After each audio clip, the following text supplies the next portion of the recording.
आपको बता दें कि आज प्रधानमंत्री नरेंद्र मोदी ने अरब की धरती अबू धाबी में भव्य हिंदू मंदिर का उद्घाटन किया है। इस वक्त वो वहां भारतीयों को संबोधित कर रहे हैं। आपको सीधे लिए चलते हैं। मेरी स्वामी कह रहे थे कि मोदी जी तो सबसे बड़े पुजारी है। मैं जानता नहीं हूं मैं मंदिरों की पुजारी की योग्यता रखता हूं या नहीं रखता हूं, लेकिन मैं इस बात का गर्व अनुभव करता हूं कि मैं मां भारती का पुजारी हूं।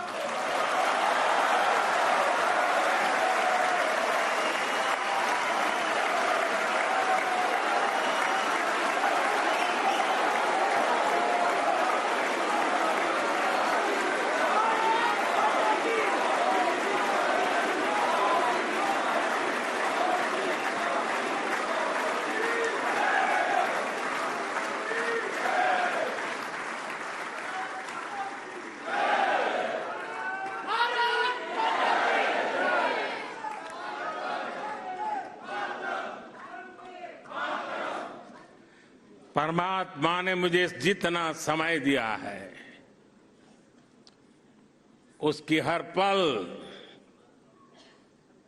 और परमात्मा ने जो शरीर दिया है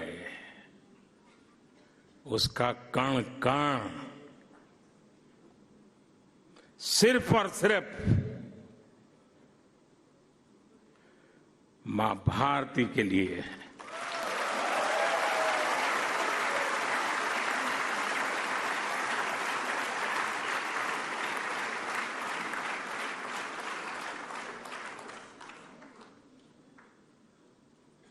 एक 140 करोड़ देशवासी मेरे आराध्य देव हैं।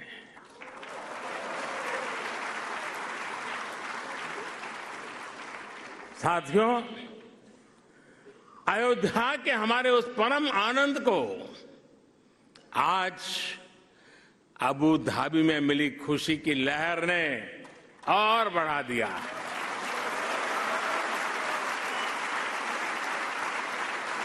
और मेरा सौभाग्य है ये कि मैं पहले अयोध्या में भव्य श्री राम मंदिर और फिर अब अबू धाबी में इस मंदिर का साक्षी बना हूं।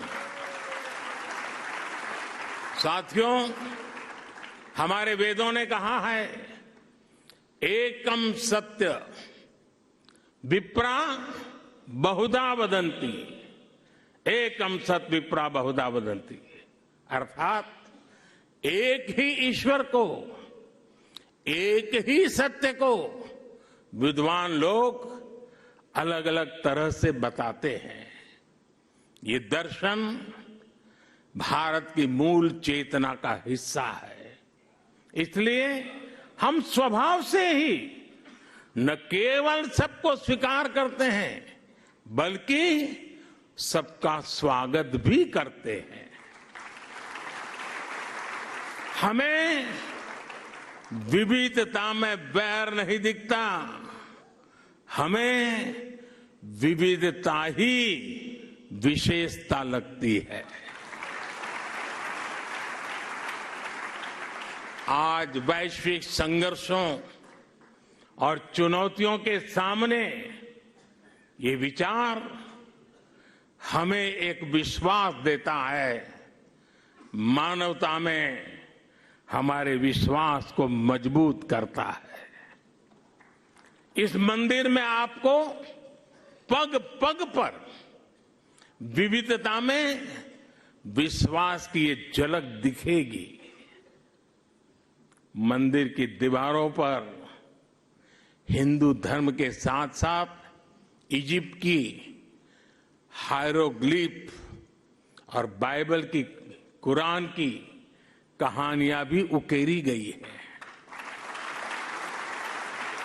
मैं देख रहा था, मंदिर में प्रवेश करते ही वॉल ऑफ हार्मनी के दर्शन होते हैं। इसे हमारे बोहरा मुस्लिम समाज के भाइयों ने बनवाया है। इसके बाद इस बिल्डिंग का इंप्रेसिव 3D एक्सपीरियंस होता है। इसे पारसी समाज ने शुरू करवाया है। यहां लंगर की जिम्मेदारी के लिए हमारे सिख भाई बहन सामने आए हैं। मंदिर के निर्माण में हर धर्म संप्रदाय के लोगों ने काम किया है। मुझे ये भी बताया गया है कि मंदिर के 7 स्तंभ या मीनारे यूएई के 7 अमीरात के प्रतीक है।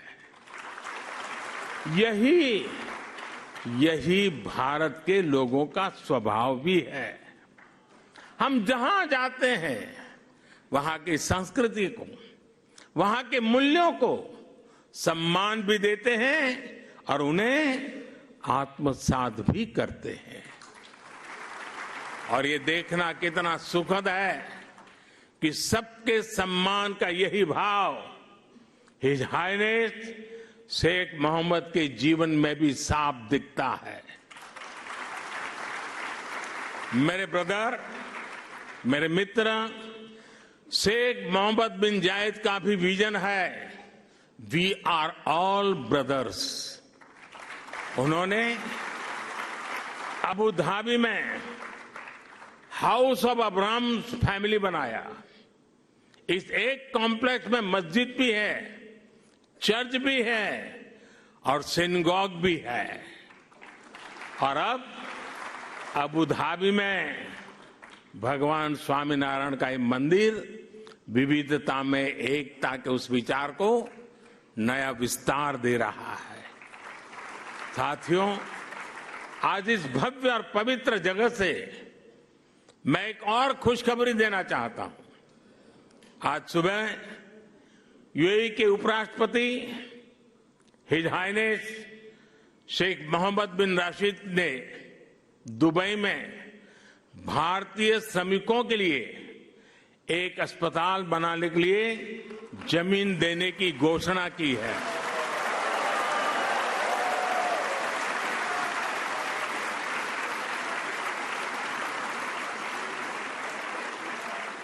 मैं उनका और मेरे brother His Highness Sheikh Mohammed bin Zayed का हृदय से आभार व्यक्त करता हूं।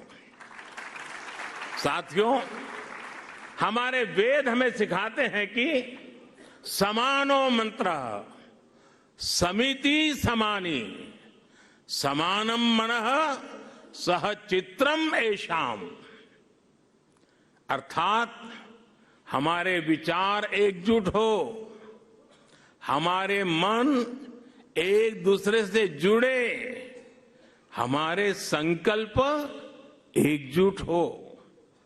मानवीय एकता का यह आह्वान ही हमारे आध्यात्म का मूल भाव रहा है। हमारे मंदिर इन शिक्षाओं के, इन संकल्पों के केंद्र रहे हैं। इन मंदिरों में हम एक स्वर में ये घोष करते हैं कि प्राणियों में सद्भावना हो, विश्व का कल्याण हो। मंदिरों में वेद की जिन ऋचाओं का पाठ होता है वो हमें सिखाती हैं वसुधैव कुटुंबकम, अर्थात पूरी पृथ्वी ही हमारा परिवार है।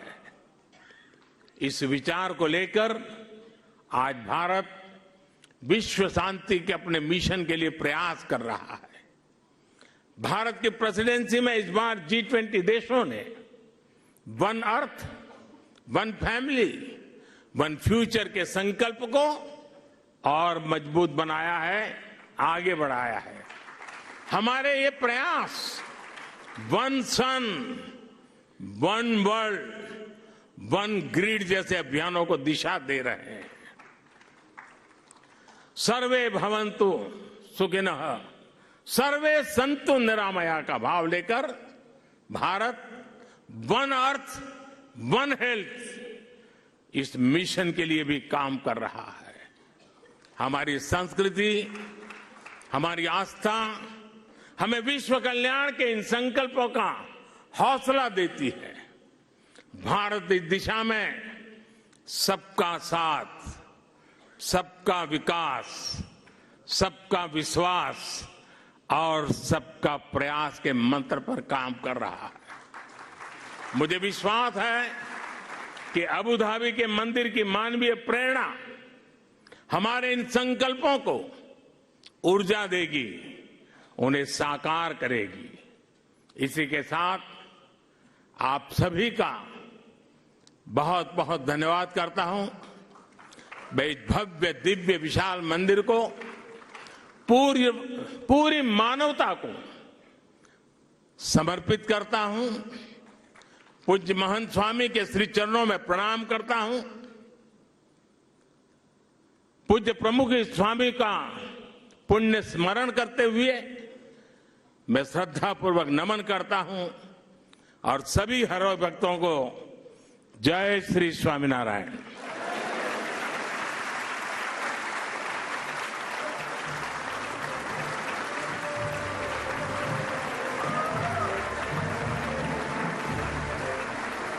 अबू धाबी से, जहां पर प्रधानमंत्री नरेंद्र मोदी यहां मौजूद भारतवंशियों को संबोधित कर रहे थे और स्वामीनारायण मंदिर की दिव्यता और भव्यता के बारे में बताते हुए, अपने संकल्प को दोहराते हुए कि जीवन का हर एक लम्हा, हर एक क्षण मां भारती के लिए उन्होंने दिया हुआ है, समर्पित किया हुआ है। और साथ ही साथ तमाम यहाँ जितने भी भक्तगण मौजूद हैं, उन सभी को आज के दिन की बधाई देते हुए वसंत पंचमी के साथ साथ भव्य स्वामीनारायण मंदिर अब बनकर उनके लिए तैयार किया है। हम आपके बहुत बहुत आभारी हैं, बहुत बहुत कृतज्ञ हैं। मंदिर का चलिए न्यूज पथ में बढ़ते हैं आगे। अब कुछ ऐसी तस्वीरें आपको दिखाते हैं जिनका जिक्र सरे रहा है। ये तस्वीरें सुर्खियों में भी है और सोशल मीडिया पर भी है। इनसे आपका बाखबर होना भी जरूरी है, क्योंकि चौराहे पर इन्हीं की चर्चा है। चर्चा लहसुन की खेती पर कैमरे से निगरानी की भी है।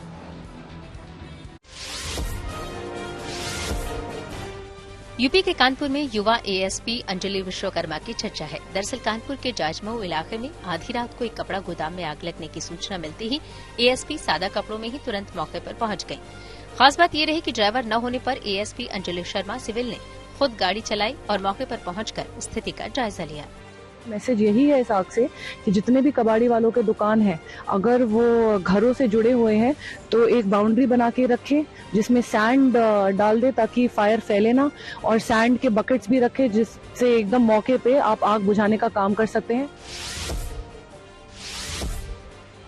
मध्य प्रदेश के सीहोर में मानव तस्करी के आरोपी शाहरुख के मकान पर बुलडोजर एक्शन के इलाके में चर्चा है।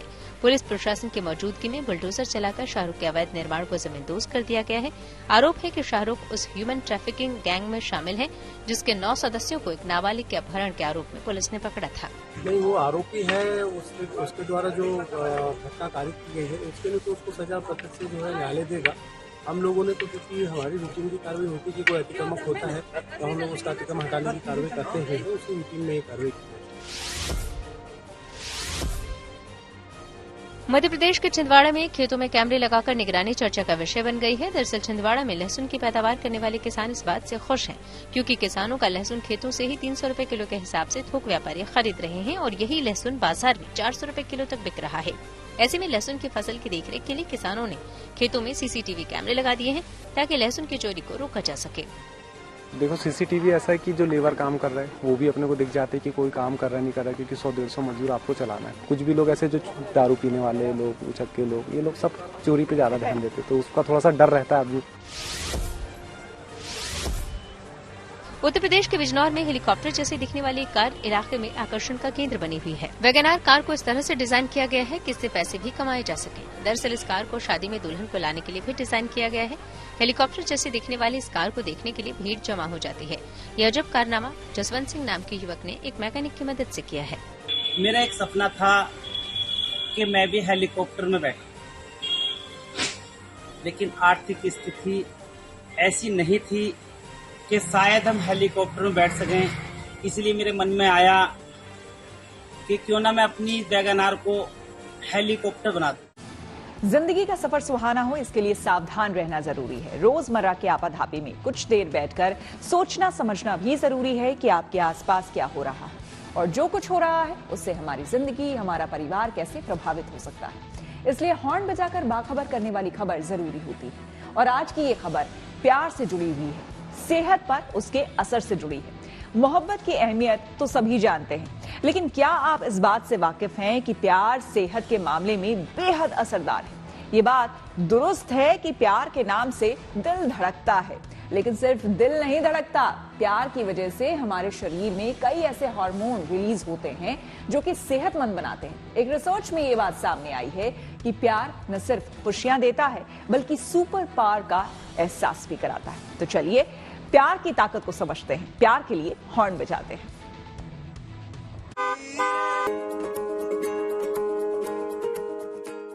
जो इश्क करते हैं वो इश्क का जादू जानते हैं। भले ही प्यार को लफ्जों में बयान करना मुश्किल हो, लेकिन प्यार की खुशबू अपनी मौजूदगी बताती है, अपना असर दिखाती है। ये हो नहीं सकता कि आप इश्क में हों और दुखी हों। ये हो नहीं सकता कि आप प्यार कर रहे हों और परेशान हों। ये बात ठीक है कि इश्क आसान नहीं होता। शायर तो कहते हैं कि आग का दरिया है और डूब के जाना है, लेकिन ये भी सही है कि प्यार अगर सही मायनों में है तो जिंदगी को खूबसूरत बना देता है। और तो और एक नई स्टडी में दावा किया गया है कि प्यार जिंदगी को सेहतमंद बना देता है। बसंत प्यार का मौसम माना जाता है, इसलिए रिश्ते नातों के साथ साथ सेहत पर प्यार के असर को समझना जरूरी है। हॉर्न बजाना जरूरी है। शायरी और साहित्य में तो इश्क और प्रेम पर बहुत कुछ लिखा गया है, लेकिन मेडिकल साइंस में इसकी अहमियत को अमेरिकी न्यूरो साइंटिस्ट स्टेफनी ऑर्टिग ने समझाया है। अपने रिसर्च में स्टेफनी ऑर्टिग ने पाया है कि प्यार से दिल स्वस्थ रहता है, लाइफ एक्सपेक्टेंसी बढ़ती है, तनाव कम होता है, ब्लड प्रेशर कंट्रोल में रहता है, खुशी का एहसास होता है और इम्यून सिस्टम मजबूत होता है। सेहत पर मोहब्बत के असर का जो दावा स्टेफनी ने किया है वो हवाई नहीं है। 37 साल की उम्र तक उनके किसी से करीबी रिश्ते नहीं थे। 2011 में वो न्यूरो साइंटिस्ट जॉन कैसियोप्पो से मिली। जॉन ने ही उन्हें रिसर्च के आधार पर बताया कि अकेलापन सेहत के लिए घातक है। दोनों में प्यार हुआ, शादी हुई। हमसफर के साथ गुजारे वक्त की यादों को अपने रिसर्च में इस्तेमाल करते हुए स्टेफनी ने प्यार पर किताब लिखी, जिसमें दावा किया कि प्यार स्वास्थ्य के लिए बड़ी लाभदायक है। ऐसा क्यों है, इसे समझिए। मनपसंद शख्स के साथ होने पर डोपामाइन नाम का हैप्पी हार्मोन रिलीज होता है जो खुशी का एहसास कराता है। स्टेफनी का दावा है कि प्यार इंसान के लिए सुपर पावर की तरह काम करता है। महसूस होता है कि आप कोई भी काम कर सकते हैं। ऐसा न्यूरोट्रांसमीटर रिलीज होने के चलते होता है। इश्क में एड्रेनल हार्मोन निकलता है। इससे दिमाग के वे हिस्से एक्टिव हो जाते हैं जिनसे आपको दर्द कम महसूस होता है। और तो और हेल्दी और लविंग रिलेशनशिप में दिमाग ऑक्सीटोसिन और सेरोटोनिन हार्मोन रिलीज करता है। ये दोनों हार्मोन अच्छी नींद में मदद करते हैं। और तो और इश्क में होने से त्वचा भी ग्लो करने लगती है। ऐसा हैप्पी हार्मोन रिलीज होने की वजह से होता है।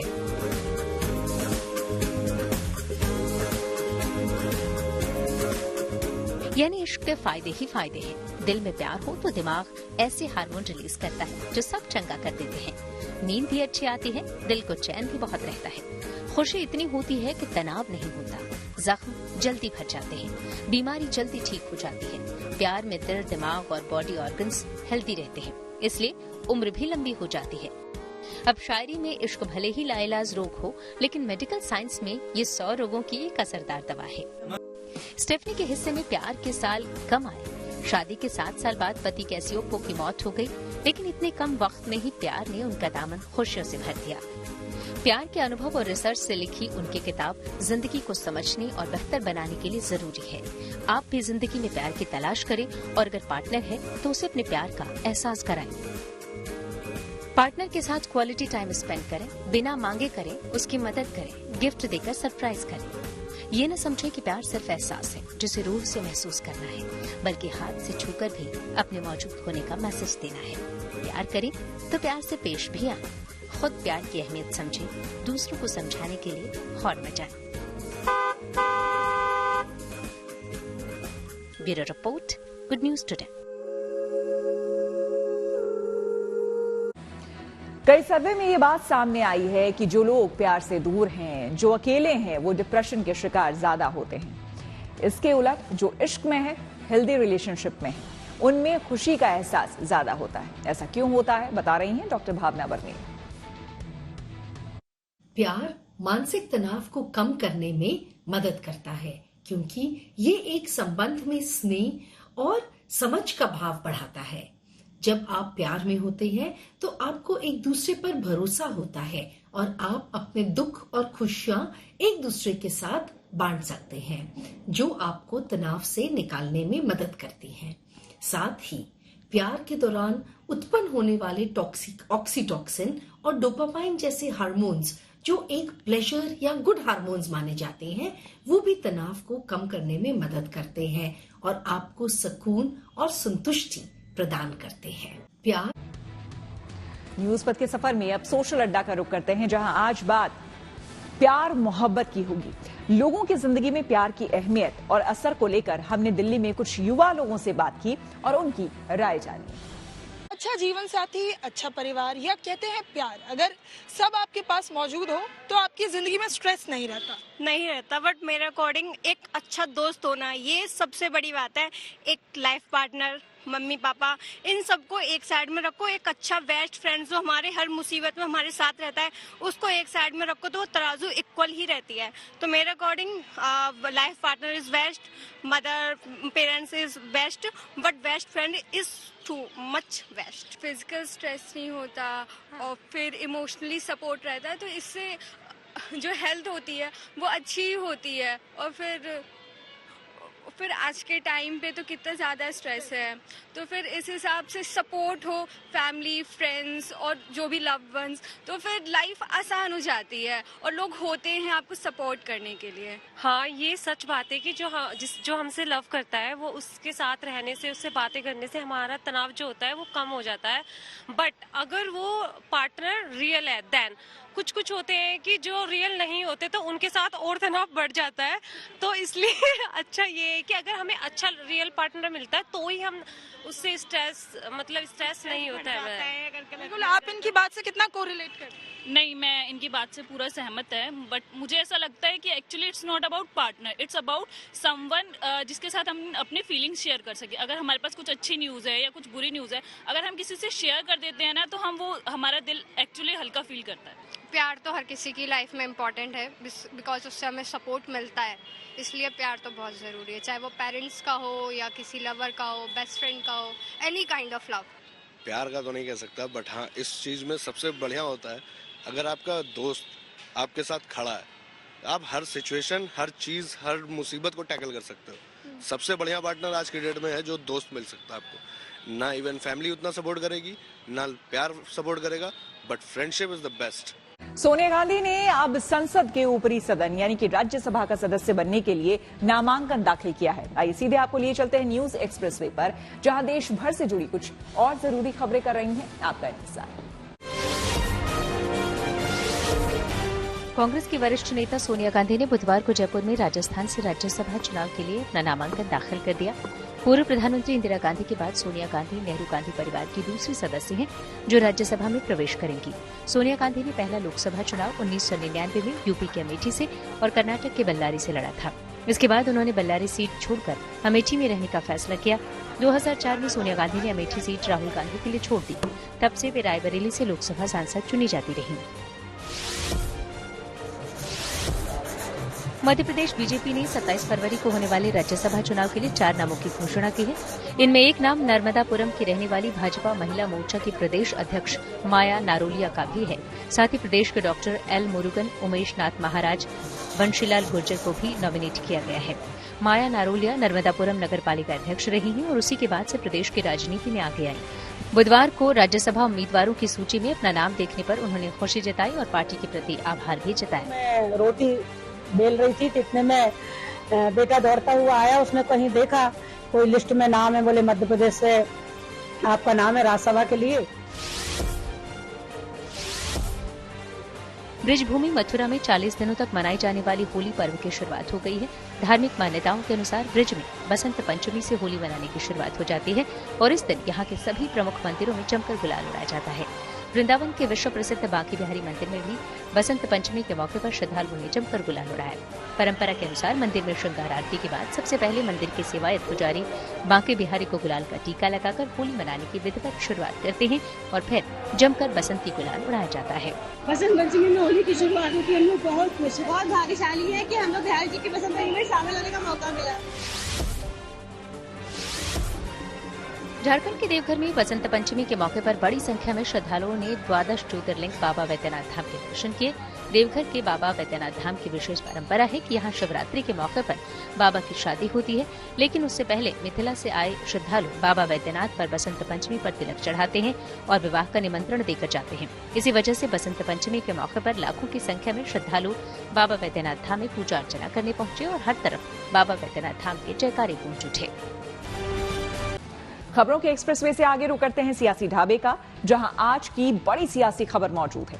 पंजाब और हरियाणा के बॉर्डर पर किसान डटे हुए हैं, आगे बढ़ने की कोशिश कर रहे हैं। हालांकि सरकार बातचीत से उनको समझाने की कोशिश कर रही है, लेकिन संकेत है कि सियासी हालात देखते हुए संघर्ष बढ़ सकता है। विपक्ष भी किसानों के साथ सरकार पर हमलावर हो चुकी है। ऐसे में बड़ा सवाल ये है कि सरकार का रुख क्या होगा।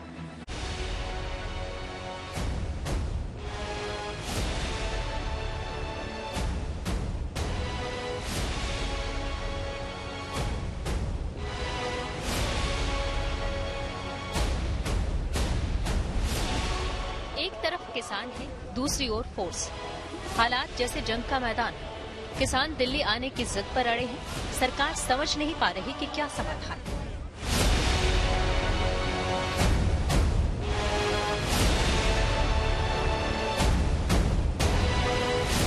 मांगों की लंबी फहरिस्त के साथ किसान मजदूर मोर्चा दिल्ली की दहलीज तक आना चाहता है। सरकार समझ रही है कि अगर 2020 की तरह किसान दिल्ली आए तो सियासी माहौल पर असर पड़ेगा, इसलिए दो रणनीति पर काम हो रहा है। एक तरफ किसानों को रोकने की आजमाइश है, साथ में बातचीत से रास्ता निकालने की कोशिश है। किसान संगठनों को इस बात का ध्यान रखते हुए कि हम लगातार इस बात को ध्यान में रखें कि असामान्य स्थिति पैदा करके किसी का समाधान नहीं हो सकता। किसान भले ही पंजाब हरियाणा के बॉर्डर्स पर अड़े हैं, लेकिन दिल्ली की सियासत सुलगने लगी है। सरकार के खिलाफ मुद्दा तलाश रही कांग्रेस को आंदोलन में उम्मीद नजर आई है। राहुल गांधी ने तो मौका देखते हुए एमएसपी की कानूनी गारंटी का वादा भी कर दिया। लीगल राइट एमएसपी की मिलनी चाहिए, वो बीजेपी की सरकार नहीं कर रही। तो मैं आपको यहां जो खारगे जी ने कहा उसको दोहराना चाहता हूं कि इंडिया की सरकार आएगी तो हम एमएसपी की गारंटी हिंदुस्तान के किसानों को देंगे। जो स्वामीनाथन रिपोर्ट में लिखा है वो हम पूरा करके आपको दे देंगे। राहुल गांधी ने एक घायल किसान से फोन पर बात की। आसार है कि कांग्रेस और एक्टिव हो सकती है। कांग्रेस ही नहीं, दूसरी विपक्षी पार्टियां भी अन्नदाता के नाम पर लामबंद होने लगी हैं। सर मेरे साल 2010 में आपने मना किया था, आपके खुद के जो कृषि मंत्री थे। उसकी कीमत हमने अदा की ना, हम हारे इलेक्शन। हम अपनी गलतियां सुधारने को तैयार बैठे हैं। प्रधानमंत्री बनने से पहले 2014 में प्रचार के दौरान ऊंची आवाज में चिल्लाते हुए कहा था इनपुट कॉस्ट प्लस 50% एमएसपी मैं दूंगा। 10 साल हो गए इस बात को, क्यों नहीं दे रहे? आखिरकार आप भारत रत्न एक तरफ दे रहे हैं और दूसरी तरफ किसानों को आप रोकना चाहते हैं, उनकी मांग नहीं मानना चाहते। आखिरकार भारतीय जनता पार्टी चाहती क्या है? किसान आंदोलन पार्ट 2 को लेकर सरकार मुश्किल में दिखाई देती है। पिछली बार कृषि कानूनों को वापस लेने की मांग थी। सरकार ने वक्त लिया, लेकिन कानूनों को वापस लेकर हालात संभाल लिए गए। पर एमएसपी को कानून की गारंटी देना इतना आसान नहीं। हिचक इसलिए है क्योंकि केंद्र पर बेहिसाब बोझ बढ़ेगा। किसान संगठनों को ये बात समझना बहुत जरूरी है कि जो कानून की बात की जा रही है वो कानून के बारे में इस तरीके से कोई निर्णय नहीं लिया जा सकता है जिससे कि बाद के दिनों में सबके लिए बगैर सोची समझी स्थिति के बारे में लोग आलोचना करें। 60 साल कांग्रेस ने राज किया, क्या किया एमएसपी पे? मैं तुलना करके बताना चाहता हूं देश के लिए, और चाहता हूं कि एनएचएससी देश और विदेश के सभी जगह दिखाए कि कैसे मोदी सरकार और यूपीए सरकार में अंतर है। जहां तक नीति की बात है, किसानों की मांग पर सरकार सख्त हो सकती है, लेकिन राजनीति की वजह से मामला फंसा हुआ है। पिछली बार जब किसान जुटे थे तब यूपी में चुनाव था, इसलिए देर सवेर सरकार को फैसला वापस लेना पड़ा था। अभी लोकसभा चुनाव है, इसलिए लाख टके का सवाल है कि सरकार का रुख क्या होगा। किसानों का रुख तो साफ है कि वापस नहीं जाएंगे। पहले भी 2 दौर की बात हुई है, दोबारा फिर वे बैठ गए, किसान वापसी नहीं जाएगा, सरकार छेड़खानी मत करे,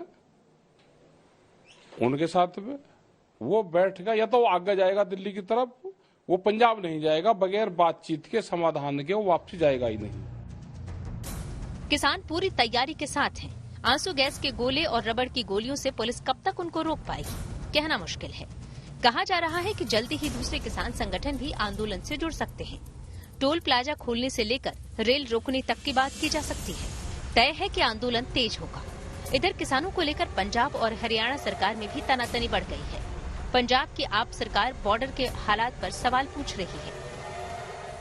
ਇਹ ਤਾਂ ਟੋਟਲੀ ਗਲਤ ਹੈ। ਇਹ ਤਾਂ ਜਿਵੇਂ ਜੰਗਲ ਰਾਜ ਹੁੰਦਾ ਹੈ, ਅਨਾਰਕੀ ਹੁੰਦੀ ਹੈ, ਹਰਿਆਣਾ सरकार उस तरीके ਨਾਲ डील कर रही है। मुझे तो बहुत हैरानगी लग रही है कि पंजाब सरकार ने नोटिस जारी करा है कि हमारी सीमा में ड्रोन मत भेजो।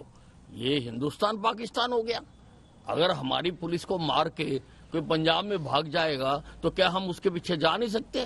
क्या उसको हम पकड़ नहीं सकते हैं? आंदोलन अपनी जगह है, सियासत अपनी जगह। चुनाव देखते हुए किसानों का समर्थन जरूरी है, इसलिए सरकार में भी मंथन है, विपक्ष में भी चिंतन है। Bureau report, good news today. और न्यूज पथ पर आगे है धन बाजार, जहां शेयर बाजार से लेकर कारोबार तक की सभी अहम खबरें होती हैं और इसका सीधा रिश्ता आपकी आमदनी आपकी जेब से होता है। तो तेज रफ्तार खबरों के बीच ये जरूरी खबरें छूट न जाए, इसलिए सीधे आपको लिए चलते हैं धन बाजार। उतार चढ़ाव भरे कारोबार के बाद शेयर बाजार बढ़त के साथ बंद हुआ।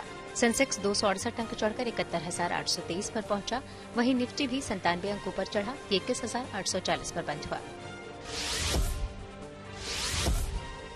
दिल्ली सराफा बाजार में सोने की कीमत में गिरावट आई। सोना 750 रुपए सस्ता हुआ। इसके साथ ही अब दिल्ली में 10 ग्राम सोने की कीमत घटकर 62,350 रुपए हो गई। वहीं चांदी की कीमत में भी 1,400 रुपए की गिरावट आई। अब दिल्ली में 1 किलो चांदी की कीमत 74,000 रुपए पर पहुंची।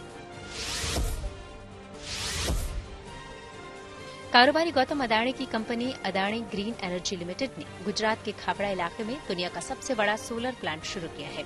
इस प्लांट में फिलहाल 551 मेगावाट कैपेसिटी पर काम हो रहा है। इससे 30 गीगावाट क्लीन एनर्जी जनरेट होगी और लगभग 1.8 करोड़ घरों को बिजली मिलेगी।